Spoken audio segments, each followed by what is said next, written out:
মনু বরিশালিতে আইছো আমার নিচেই সেই স্টেডিয়াম যেটা আমরা নিচ থেকে একটু আগে দেখাচ্ছিলাম।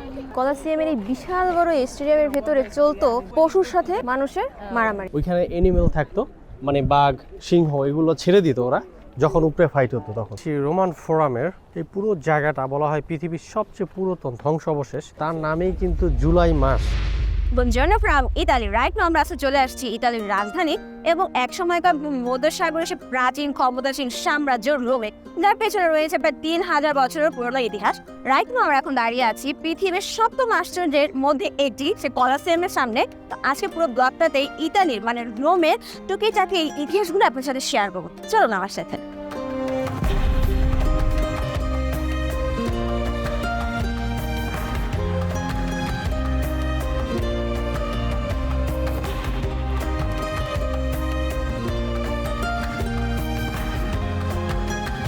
আমরা সকাল সকাল উঠে গিয়েছিলাম এই কলোসিয়াম পরিদর্শন করতে এবং আমরা একজন ট্যুর গাইডের সাথে কলোসিয়ামে গিয়েছিলাম এবং আমরাই ছিলাম সেদিনকার ট্যুর গাইডের প্রথম ব্যাচ।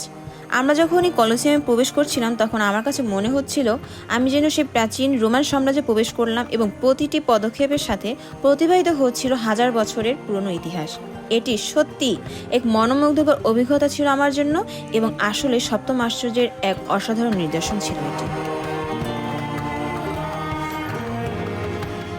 সো আমরা কিন্তু সেই কলোসিয়ামের ভিতরে ঢুকেছি এবং এই এন্ট্রিটাকে তো এখন আর্লি মর্নিংয়ে আমরা বুক করেছি এবং মোটামুটি আপনাকে অ্যাডভান্সলি বুক করতে হবে এটা। এবং আমরা আসছি প্রায় 9টায়, সেটাই ওপেন হয় সেই সময়টা। আমাদের ট্যুর গাইড আছে এবং আমাদের কাছে কিন্তু স্টিকারে যে দেখতে পাচ্ছেন, সো ওরা এরকম লেভেল দিয়ে দিয়েছে। হ্যাঁ, এবং এটা হেডফোন এবং রেডিওর মতো দিয়েছে যাতে ওরা বলে আমরা শুনতে পাই। হ্যাঁ, আমাদের হেডফোন দেওয়া হয়েছে এবং আমাদের গাইড যখন দূরে থাকে তার কথা কিন্তু আমরা এখানে শুনতে পাই। হাইলি রিকমেন্ডেড, আপনারা যদি এখানে আসেন একটা গাইডেড ট্যুর নেবেন তাহলে হবে যে হিস্ট্রি সম্পর্কে একটা ওভারভিউ পাবেন 1 আওয়ারে। সো এটাই আমরা এখন কলোসিয়ামের ভিতরে একটা ট্যুর দিচ্ছি। এরপরে আমরা যাবো রোমান ফোরাম এবং তারপর একটা পার্ক আছে, হ্যাঁ সেখানে যাবো। তো আপনাদের একটু দেখাচ্ছি ভেতরটা কিরকম। অসাধারণ।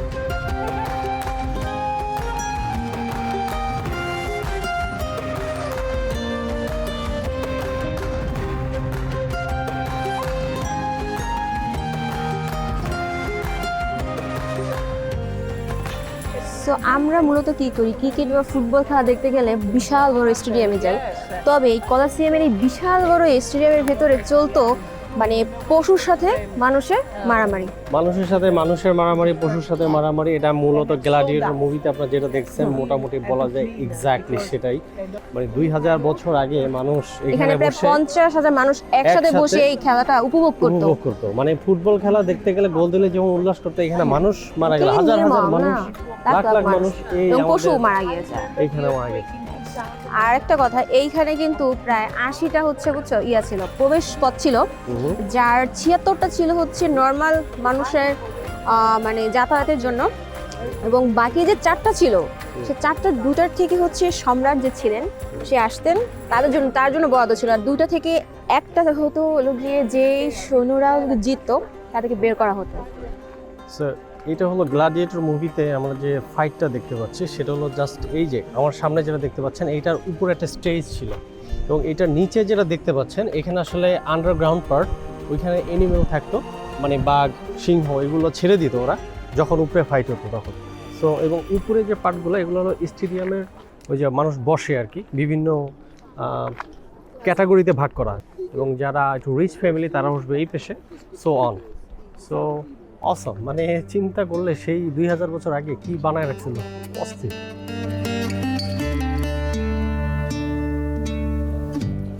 সো আমরা আছি দোতলায় মানে মূলত এইখানে বসে স্টেডিয়ামের মানে যে জায়গাটায় মানুষ বসে খেলা দেখে, গ্ল্যাডিয়েটরে সেই পার্টটায় মানুষ আসলে দর্শনার্থী এখানে থাকতো এবং এখান থেকেই তারা এই খেলাটা দেখতো।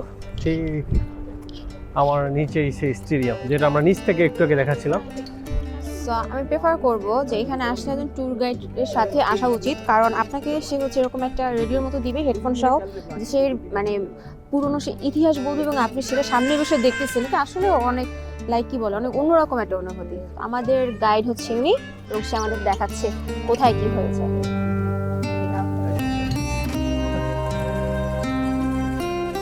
আর ইউ এন্টারটেইন, এটা একটা ফেমাস ডায়ালগ রাসেল ক্রোর, একটা গ্ল্যাডিয়েটর মুভির। যদি না দেখে থাকেন মাস্ট সি, এটা একটা অসাম একটা মুভি এবং এটার জন্য মনে হয় রাসেল ক্রো অস্কার পেয়েছিল এবং অসম। সো সেই সিনারিওটা মানে এরকম একটা স্টেডিয়ামের সামনে, মানে এই স্টেডিয়ামকে প্রেক্ষা করেই আসলে মুভিটা তৈরি করা হয়েছিল। বাট এনিওয়ে আমরা সামনে যাই, আমরা আসলে উপরের তলাটা ডিসকভার করতেছি, বেশ দারুণ মানে হিস্ট্রি এবং প্রত্যেকটা জিনিসই ওনারা এক্সপ্লেইন করতেছিল আমাদের ট্যুর গাইড এত দারুণভাবে যে এক একটা পাথর তারও একটা হিস্ট্রি, সেই জিনিসগুলো।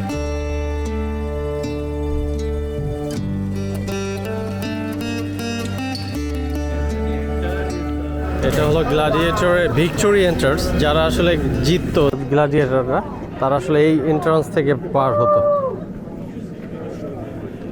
এবং তাদের পিছনে একটা ব্যাচ থাকতো, মানে কে কয়টা কিল করছে এরকম একটা ব্যাপার ছিল। সো সেটাই দেখাচ্ছিল আমাদের ট্যুর গাইড। এবং এই রাস্তায় যারা রিচ ফ্যামিলি ছিল তাদের এন্ট্রান্স ছিল, ব্যাপারটা বুঝতে হবে। মনু বরিশালিতে আইছো? সেই যেমন এখন গ্ল্যাডিয়েটরের সেই কলেজিয়ামে। এবং আমাদের সামনে পিছনে কিন্তু অসংখ্য মানুষ, অসংখ্যই মানে অ্যাজ এ ট্যুরিস্ট স্পট হিসাবে এটা বলা যায় রোমান না, পুরো ইউরোপের ভিতর সবচেয়ে হট স্পট। এখানে প্রতি ঘন্টা 10,000 মানুষ ভিজিট করে এবং per day almost more than 50,000 people এই ক্যাসেরিয়াম ভিজিট করে। সবচেয়ে বেস্ট ট্যুর হলো 9টায়। আপনার যদি টাকা একটু বেশি লাগে সেটাও করতে পারেন। নর্মাল প্রাইস হলো 18 ইউরো এবং আমার মনে হচ্ছে আপনি যদি রোমান ফোরাম প্লাস গ্ল্যাডিয়েটর মানে দুইটাই দেখতে চান সেক্ষেত্রে আপনাদের 24 ইউরো। আমরা এখন কলিসিয়াম ট্যুর শেষ করে এখন আসছি রোমান ফোরাম, যেটা বলা যায় রোমানদের ধ্বংসপ্রাপ্ত সবচেয়ে পুরনো স্থাপনা, যেটা এখনও নিদর্শন রয়ে যায় 2500 বছর পরেও। সো এই জায়গাটা নাকি শপিং মল ছিল আগে, মানে শপিং স্ট্রিট সেই সময়।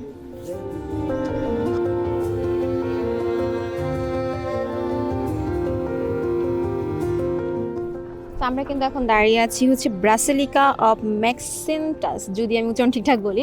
এটা হচ্ছে রোমান এম্পায়ারের সর্বশেষ স্থাপনা এবং মডার্ন রোমানদের যে আবির্ভাব হয়েছিল সেটা এখান থেকেই শুরু হয়েছিল।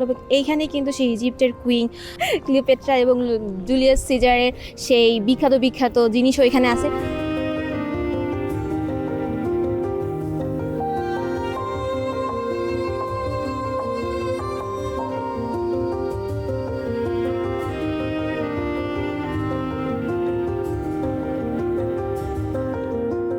সো আমরা আছি রোমান ফোরামের একদম ইনসাইডে। এখানে হেঁটে হেঁটে দেখছি এই পুরো জায়গাটা বলা হয় পৃথিবীর সবচেয়ে পুরাতন ধ্বংস অবশেষ এবং রোমানদের রেখে যাওয়া সেই 3000 বছরের পুরনো ইতিহাস। এটা কিন্তু যিশু খ্রিস্টাব্দেরও 600-700 বছর আগের স্থাপনা। এই জিনিসগুলো হিস্ট্রি এখানে রয়েছে।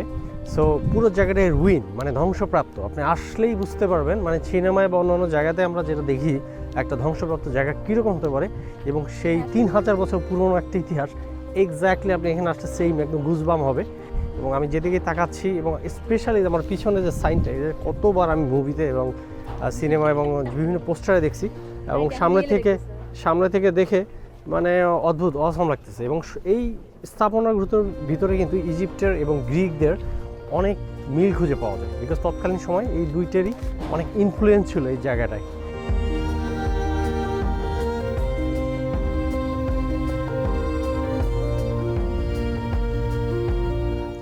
সো এই জায়গাটা হলো জুলিয়াস সিজারের মানে কবর, টুম্ব বলা যায়। কবর বলতে এখানে তাকে পোড়াইছিল এবং তার একটা ধ্বংস অবশেষ এখনও রয়েছে। এবং এই জুলিয়াস সিজার কিন্তু আসলে ক্লিওপেট্রা তার মানে অধীনে ছিল এবং সে কিন্তু ইংল্যান্ড কনকোর করছিল, তুর্কি কনকোর করছিল। সো অনেক হিস্ট্রি এবং পরবর্তীতে এই রোমানরাই তাকে পুড়িয়ে মারে। সো এরকম একটা হিস্ট্রি এখানে আছে। বাট ইন্টারেস্টিং মানে কাহিনী শুনলাম এখানে, এটা আমি জানতাম না। সো এই যে আমাদের পিছনে যে গেটটা, এখান থেকে কিন্তু রোমান এম্পায়ারের সূত্রপাত হয়। জুলিয়াস সিজার এবং তার পরবর্তী তার ছেলে এটা শুরু করে এবং তার নামেই কিন্তু জুলাই মাস মানে জুলিয়াস সিজারের নামে এটা জানতাম না আর কি, এটা শুনলাম আর কি, বেশ ইন্টারেস্টিং। এবং অগস্ট নামটাও নাকি তার ছেলের ওই অগস্টিন, আমি জানি না, মানে এই নামের সূত্র ধরে হয়েছিল। চিন্তা করলে অদ্ভুত লাগে সেই রোমানরা কি রেখে গেছে এখন আমরা মাসের নামও তাদের থেকেই নেওয়া হয়েছে। ইভেন আমরা যে অ্যালফাবেট ইউজ করি এটাও কিন্তু Roman alphabet. So you have Roman এবং Greek mix. They were very very clever, brilliant architectural এবং কি বলে তৎকালীন সময়ের বলে সবচেয়ে rich. Cleopatra, Roman empire, everything, all histories belongs here. So this is